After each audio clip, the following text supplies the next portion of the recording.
আজি মোৰ সোণালী মুৰ্গী পোৱালিখিনিৰ 63 নম্বৰ দিন আৰু এতিয়া বৰ্তমান আবেলিৰ সময়। আবেলি প্ৰথমতে দানা দি দিয়া গৈছিলে, ষ্টাৰ্টাৰ দানা গডৰেজৰ, আৰু এই লাষ্টত গুড়াখিনি আছে, সেইকাৰণে লাহে লাহে খাই আছে। আৰু দানা দিয়াৰ পিছতে পানী দিয়া গৈছে, আৰু পানীত বৰ্তমান কোনো ধৰণৰ মেডিচিন নাই। আৰু যোৱাকালিও মেডিচিন দিয়া হোৱা নাছিলে, আজিও ৰাতিপুৱালৈকে কোনো ধৰণৰ মেডিচিন দিয়া নাই, এতিয়াও দিয়া নাই।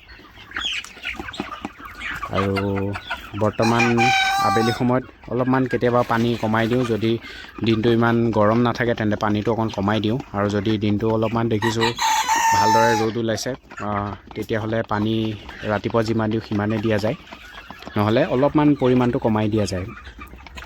আৰু বাকী মুৰ্গী এতিয়াও প্ৰায় মতা মুৰ্গীবোৰতো 900 গ্ৰাম কিছুমান হৈ গৈছে, 800 গ্ৰাম 800-900 গ্ৰাম হৈ গৈছেগৈ মতা মুৰ্গী। মাইকী মুৰ্গী কম আছে, 600 গ্ৰাম, আধা কেজি 600 গ্ৰামৰ ওচৰা-ওচৰি আছে। মাইকী মুৰ্গীবোৰ যিহেতু লাহে লাহে ডাঙৰ হয় সেইটো কাৰণে। আৰু মোটামুটি এমাহ লাগিব।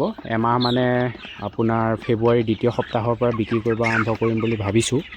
ফেব্ৰুৱাৰী 2য় সপ্তাহ চাওঁ তেতিয়ালৈকে কি দাম কেনেকুৱা বজাৰ হৈ থাকে। বৰ্তমান 260-70 টকা চলি আছে। আৰু আজি যিহেতু উৰুকাৰ দিনা চাগে দাম বাঢ়িব পাৰে, বজাৰত গম পোৱা নাই এতিয়ালৈকে, বজাৰৰ খবৰ ৰখা নাই এতিয়া আজিৰ দিনটোত বিশেষকৈ। খুব সম্ভৱ মুৰ্গী যেতিয়া বিক্ৰী হৈ পেলাই আপোনাৰ কমি যাব লাহে লাহে গাঁৱলীয়া মুৰ্গীবোৰ, তেতিয়া সোণালী মুৰ্গীৰ দামটো বাঢ়ি যায় সাধাৰণতে। আৰু সেইটো বিশেষকৈ ফেব্ৰুৱাৰীৰ পৰা আৰম্ভ হয়। ফেব্ৰুৱাৰীৰ পৰা আপোনাৰ মুৰ্গীবোৰ উপলব্ধতা কমি যায়, তেতিয়াই সোণালী মুৰ্গীৰ দামটো বাঢ়ি যায়। যোৱা বছৰ ইমানটো বাঢ়িব নোৱাৰিলে, কিন্তু তাৰ আগৰ বছৰ আপোনাৰ সোণালী মুৰ্গী পাইকাৰী আপোনাৰ 400 টকালৈকে পাই গৈছিলেগৈ। কিন্তু এইবাৰ কি হয় গম নাপাওঁ। বিশেষকৈ হোলীৰ ওচৰত দামটো ভাল হয় মুৰ্গীৰ, তেতিয়া ক'তো মুৰ্গী পোৱা নাযায় কাৰণে। আৰু বাকী আজি ভিডিঅ'টো ইমানখিনিয়ে আছিলে, আৰু ধন্যবাদ।